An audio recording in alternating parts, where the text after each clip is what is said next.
nakapagluto po tayo ng cassava cake as merienda.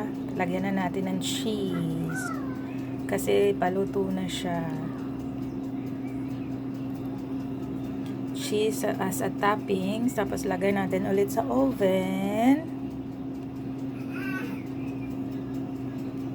ng mga 5 minutes at okay na to. Damihan na natin. Ang dami pang yung nilagay ko na condensed milk sa toppings.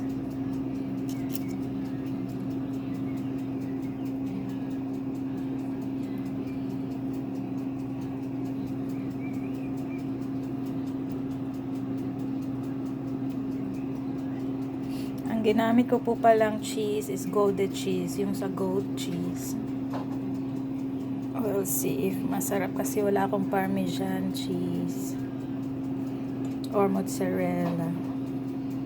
Pero itong Gouda cheese, masarap din naman siya.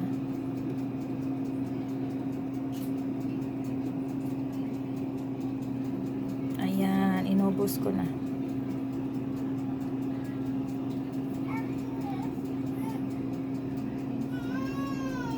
Ayan, ang daming cheese.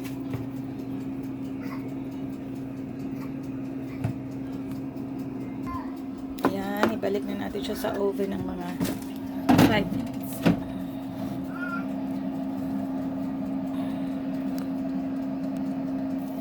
At ayan na, after 5 minutes, ito na nga siya.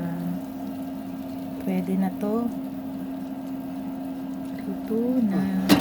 This one. You want some?